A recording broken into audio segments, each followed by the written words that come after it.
everybody, Kathy Caprino here. Welcome to my Facebook Live.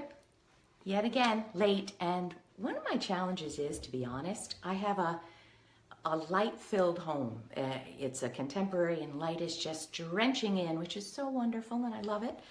But I gotta straighten this for you. But the problem is, there's no place to do it where I'm not surrounded in a halo of light, which is lovely metaphorically, but not great for you all. So thank you for bearing with me. So today we're going to be talking about how to determine, this is bugging me because you guys aren't, you're not straight. There we go. How's that? Here we go. How to determine when to leave a job or a career and when to stay.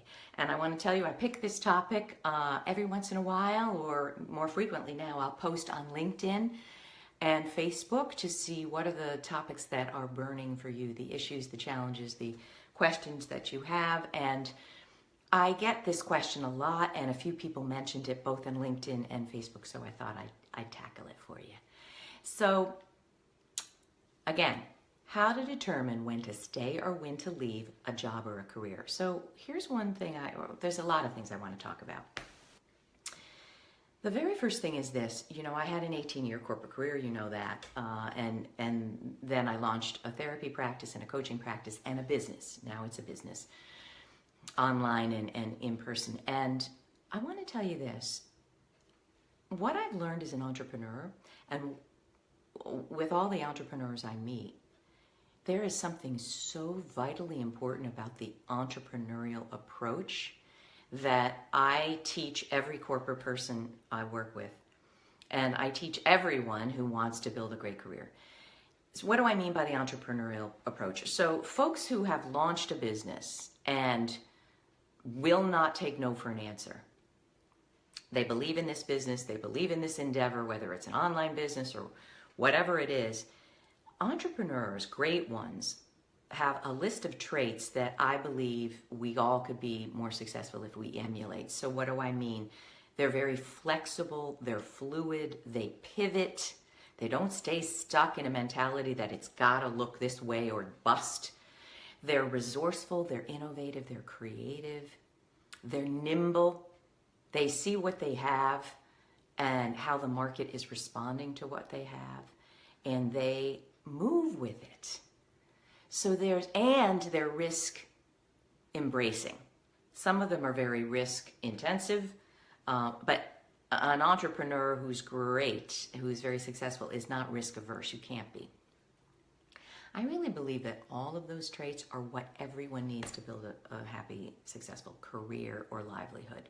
So I'd love you to think about how nimble are you, how resourceful, how creative, versus how stuck, how inflexible, so let's look at people for a minute that are working in the corporate world or working for someone else. What I see over and over and over is these people tend to overly attach to a title or to a salary or to outer measures of success or what it has to look like. And they don't think like entrepreneurs. They don't think about, what do I have to bring to the world that I can leverage and monetize that's going to make me happy? They don't think like that. So they break themselves against jobs that are a bad fit because they feel they have to. And I know, I'm raising my hand here, that was me, 18 years, that's how I looked at it. If I went back to the corporate world now, I'd never look at it that way again, ever. So, entrepreneurial approach, I want you to think about how flexible, fluid, innovative, and creative are you and resourceful within the world of your job and your career. The second thing is, I want to point this out. I'm a boomer. I'm 56. My kids are grown, 22 and 19, and my daughter's, starting on the journey of building I'm not even going to say career. Career is not a word that younger people use, and they don't think like that. So in dealing with a lot of young people, what I see is they have a really beautiful way of approaching what work is. It's not a linear career. It's not what I had, that you start as a marketing assistant and go, go, go, go, go, go, go, and it's linear and you don't on-ramp and off-ramp and you don't change and you don't pivot. Younger people don't view it like that at all. They view it that they're going to figure out what they love to do, figure out what they're skilled at, get more skill if they need to, but they're not going to sacrifice their soul. They're not going to sacrifice their non-negotiables. Flexibility, time with family or time outside of work. They, if I can really be so bold as to say, they own their life more. They're the leaders of their life more than boomers. I really think so. So I'd also like to ask you to think about how much do you understand that what goes on in your career is within your shaping of it? So, we've talked about below the line and above the line thinking before, but let me share it with you again. Below the line thinking is, everything's outside of my control. It's my boss's fault. It's my husband's fault. It's the economy's fault. It's the political leadership today's fault. That's below the line thinking. Above the line thinking is, yeah, I see the challenges, eyes wide open, but I am enough. I am strong enough, brave enough, competent enough, skilled enough, talented enough to march through these challenges and build a life and career that I'm going to love. So you're either below the line or above the line. Which one are you? I'd ask you to share, think about, and share here. Thumbs up if it resonates with you. Okay. All right. So let's talk about job versus a career. A lot of people mistakenly interchange these concepts. Your job is not your career. So if we're asking the question, thank you for that, when do I know it's time to leave my job? It's time to leave your job when you're unhappy in your job. It's not brain science. If you're unhappy, I run a number of Facebook groups for my courses for adult children of narcissists, and somebody mentioned I am actually sick on Sunday night to go to work. What's the question? You need to change jobs. So I want to point out, because it seems so obvious, but a lot of people don't understand this. Your job represents an amalgam of things. The skills and talents that you're hired to use, the responsibilities and functions that you're overseeing, but it also, your job involves who you're working with, it involves your boss, who can be toxic and make your life miserable. It also involves your colleagues in the collaborative environment, and for many companies, there's no collaborative environment. It's backstabbing all the way. I was in a situation like that and it almost killed me. There's what the leadership is like. If you have narcissistic leadership or authoritarian leadership, you're going to be unhappy, probably. So there's also the outcomes that you're focused on when you're doing your job. Right? I'm checking my volume. Perfect. So let me give you a concrete example. From the minute I started working at 22, I was in marketing. I didn't want to be in marketing, really. I wanted to be in fiction editorial at a huge publishing house. But I sold out and I took the very first job that was offered to me, which was marketing in scientific publishing. Not what I wanted, I thought, and I wasn't happy for a long time, but I was good at it. So one thing you want to look at is, what are the skills that you're using every day, and do you enjoy using those skills? So I've said this before, but I want to share. You can be really great at something you hate to do. Well, if you're great at something that you hate to do, you shouldn't be doing it. And you're going to be miserable in your job and your career if that's what you're focused on. But back to this story. So I did marketing for years. Then I did market research, which I actually loved. But the reality was I didn't really love the outcomes that I was focused on delivering, developing new educational products. It didn't really ring my bell. So, do you chuck market research? Do you chuck marketing? Or do you find another job where you can use your amazing talents towards outcomes that you're passionate about? So let's talk about passion for a minute. A lot of people go, ugh, that's pie in the sky. Oh, I can't tell you how many people write, nonsense. Forget the passion. I need a paycheck. I do not believe that they're mutually exclusive. And if you believe they are, then you're never going to have passion. What you think is what you're going to create. I promise you. There's millions of people in the world making a lot of money leveraging their packages, leveraging their passions. Why wouldn't you be that person? Why? Why wouldn't you? But you've got to do some things differently, absolutely. So back to, my marketing career. At the very end, as a vice president, I didn't like the marketing skills I was forced to use. I didn't like the number focus. I managed big budgets. I didn't like the lack of collaborative spirit. I didn't like the backstabbing. I didn't like the leadership. Well, what's the answer? Get out. Get out. What's the question? So what you do want to look at, job versus career. Is it the job you dislike? Is it the environment? Is it the toxicity? Is it the lack of flexibility? Someone in one of my groups said, I'm so angry. I finally found the dream job, but I have an incredibly toxic boss. And I'm so mad. And then she went on to say that she works 11 to 12 hours a day. And I pointed out, I don't think that's an ideal job, because it sounded like this was killing her. So often in our minds, we fixate on, I got the title, I got the money, this is the ideal job, and we will be in denial about the 50 things we hate about it. If you're in denial, something negative is going to happen. I've written about this in my book, Breakdown Breakthrough. Crises.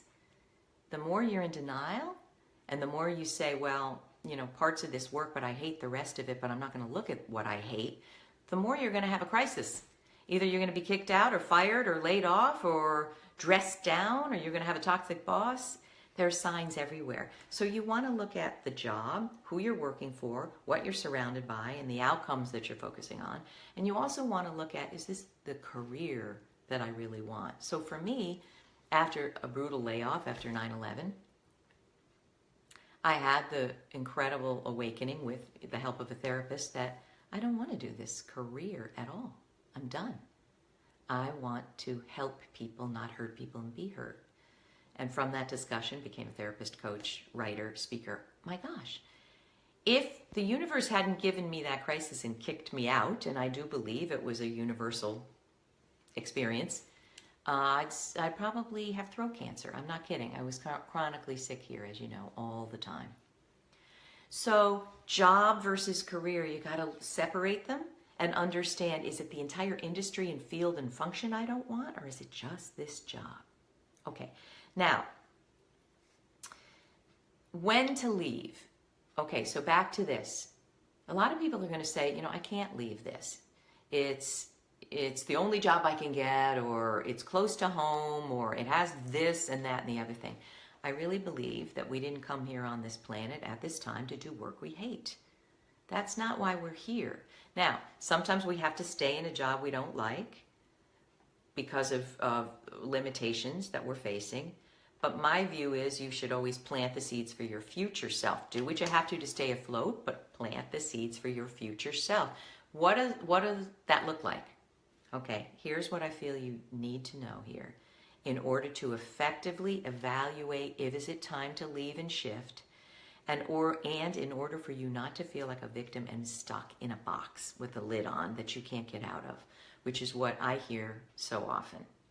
So the very first thing, before you know is it time to leave, before you make one decision, is you got to know yourself. Take my career path assessment, kathycaprino.com/free-assessment. Spend 3 hours with yourself this weekend and know who you are. What are all the dots that you want to connect from age 15 on, right? Who were you? Who are you? What do you want to be doing for a living, right? Know yourself. Then identify what you have to offer and how you are competitively different. So many people have no idea how to answer that. Well, you can't leave your job and you can't reinvent your career if you have no idea how you stack up. So all of the tools available, like LinkedIn, look at 50 people who are doing the work that you do or doing the work that you want to do. How do they write about themselves? What are their accomplishments? What are their credentials? What is their schooling? What is their training? And look at how you stack up. You can't decide to leave a job if you don't know the answers to these questions, yeah? Because you'll struggle a lot. So you have to know what you offer that no one else does, or what you do in a way that no one else does it, right? You have to know what you feel you're worth in the marketplace, and that's not a guess. There's a number of websites, salary.com, etc. Oh, hi, Lisa.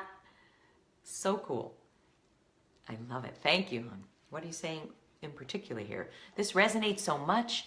Yeah, you followed the traditional path and was miserable as well. I had to leave. Oh, that sounds so great, Lisa. You know, I'm so happy to hear that. Thank you for sharing. There are so many stories of people that braved up and did what Lisa did, who said, life is too precious for this. Life is too precious for me to be sick every day. Life is too precious and fleeting for me not to be making the difference. You know, who here, there's 10 of you here, give me a thumbs up if you have ever said, I am made for better things than this. Now, sometimes we think, ooh, that's being a little narcissistic or a little egotistical. I don't think so. I think it's your soul saying, I didn't come here to do this job with toxic people that make me sad and sick. Oh, gosh, I love it. Oh, I love it. No, you came here for a very big reason. Everybody did. Everybody did. When are you going to do something about it? Right? And there's, look at, on my Facebook page and LinkedIn, there's so many mentors and sponsors and role models for you if you want to make a change. I promise you. All right, so back to, you know, let's talk about what you're passionate about. In my book, Breakdown Breakthrough, I have a whole chapter on, you know, what do I do when I'm passionate about helping children, for instance, who have special needs. I have a friend who left her job at Fortune magazine and said, the one thing that matters most to me is helping special needs children because I have a special needs child and I want to see a different future for this child than what is available in the world today. And she figured out how to leverage all of who she is to honor that passion. Thank God. Right? So what are you passionate about? And if you say, I don't know, I have a lot of people in my life who go, I don't know, I'm not really passionate. I think there's depression there for many of these people. They've kind of flatlined. They've lost touch with themselves. If you have, I believe it, look at who you were as a child. Your passions were obvious. They were obvious. You know, I love to write, I love to sing, I love to interview people. I loved competitive tennis and competitive sports. I love psychology. What did you love? It's time to reconnect to those passions, okay? Oh, Havala, hi. Love it. So here's another thing you need to do. So many people in the corporate world are in a vacuum. I can't tell you how many people who've been in Fortune 500 companies, they stay there for 10 years, and then it looks like they're going to be fired or laid off, and they're devastated. They don't know how to leave their job. They don't even know where to begin. Well, there's so much written about it, but you start with these steps. Know yourself, understand your competitive value, start writing and speaking about it, understand what you're passionate about, understand the outcomes you want to support, and then you start networking. A lot of people say, I'm too shy, I don't know where to begin. You got to get over this. And I've even written about networking for introverts. If you're shy and introverted, it can be challenging. You got to get over it. Why? Because you need people to help you. So there's a lot written about that. I won't go into that, but you must do it. You got to go to industry association meetings or meetups or conferences where you're going to see other people and you're going to be in the presence of people that would want your skills. You've got to network, right? And that's all about bringing yourself to market, which is finally the last thing that I want to talk about. If you're unhappy in your job, and even if you're happy in your job, you need to be interviewing every 3 months. And I mean this with all my heart. I look at the young people and the older people and the boomer people who are rocking it. They're interviewing all the time. I don't know why corporate people stay stuck and don't do this. You should know recruiters. You should have recruiters continue to give you opportunities. You should be looking on LinkedIn. You should be talking to your friends. You've got to interview. Because the more, and there's a certain way to interview. It's not, please, God, let me get this job. It's, let me have an interesting open conversation with this hiring manager and understand if I'm a fit and what they need, and would I be a great fit for it. It's just a conversation. But you need to be having those, or you're going to feel stuck and scared to leave. You're going to feel like a victim. You're going to feel like there's no opportunities for me. That's why people stay stuck in jobs they hate, because in their mind there is no alternative for them. But what they don't understand is it's a choice to feel like that. It's a choice. So how do you know when it's time? When you're unhappy, when you're sick, when you're thwarted, when you say to yourself, oh my gosh, I know I'm made for different things, for better things. You know, a lot of people will start out with a little kernel of an idea. Gosh, I'd really like to write a book, or I'd really like to be a consultant, but I can't do that. Where would I begin? So they never get out of the gate. Get out of the gate. You're watching this because you know it's time for you to do something different with your career, with your job, with your life. And you know, I just want to leave you with this.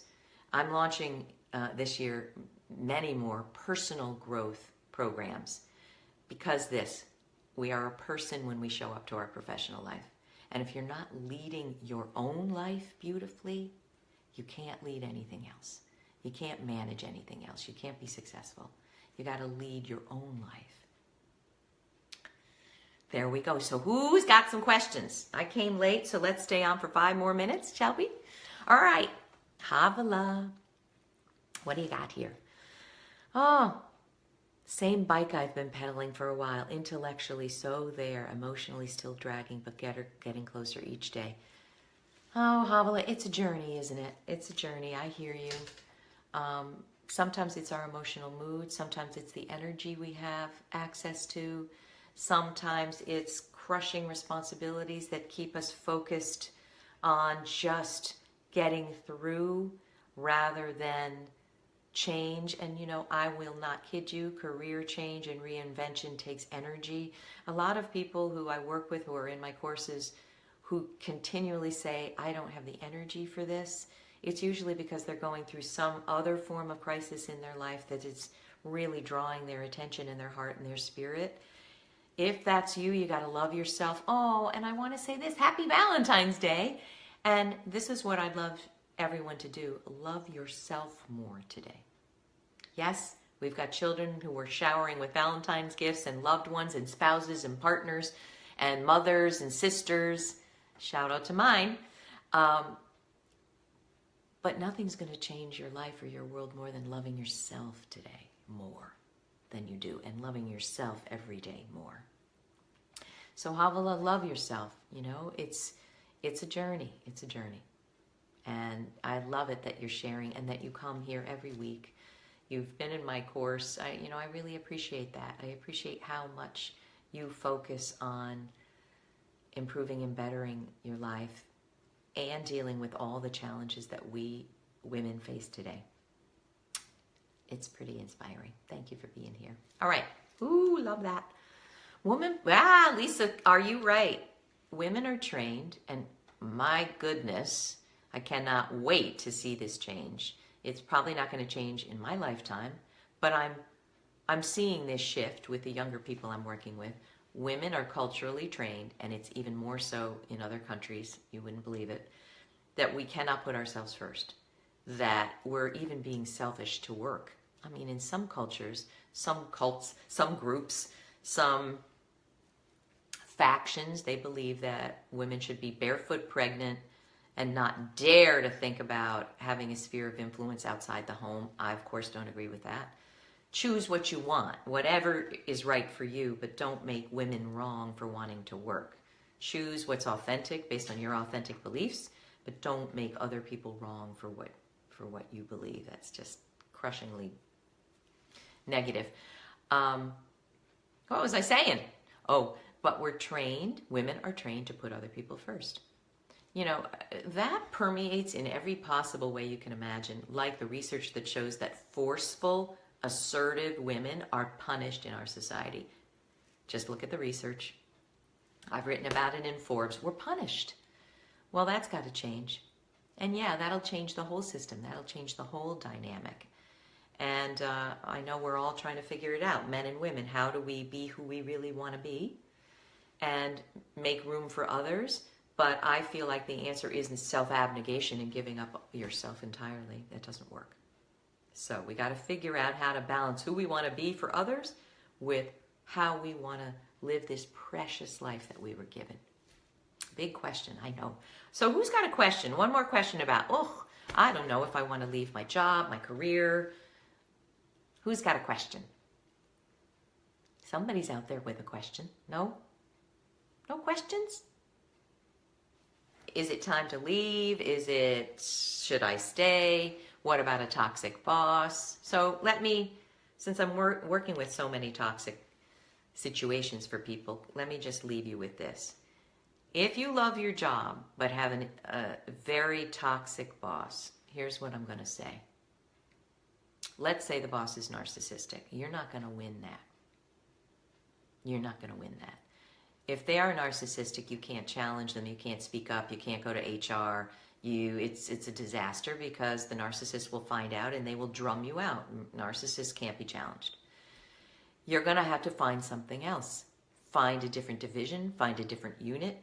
Find a different job.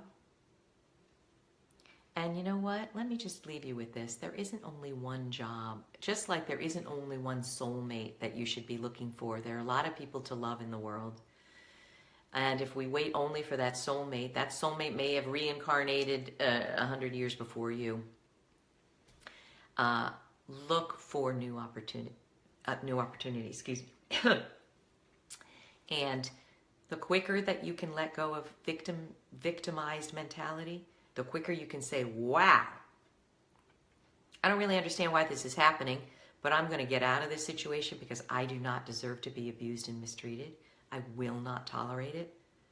Don't stay in a toxic situation. You won't win, and you won't succeed, and you won't thrive. It's really that simple. And often I find that people who hook into narcissistic or toxic relationships have some healing to do in themselves, to love themselves more, to have stronger boundaries. And that was me. One final toxic boss was enough for me. But also, the reality was that job wasn't perfect for me. So it was a dual gift. I was laid off, and thank God I healed about why I kept attracting narcissistic people. And also, I had a total reinvention. Believe, believe, believe. And I hope that's helpful. I hope you'll comment. These are now, thank you guys. These are going on YouTube as well. So please do subscribe to my channel there. It's youtube.com/Kathy Caprino. And leave your comments, leave your questions. Let the dialogue continue. Let me keep helping you in any way possible. I hope this is helpful. And happy Valentine's Day. Love to you all. Bye.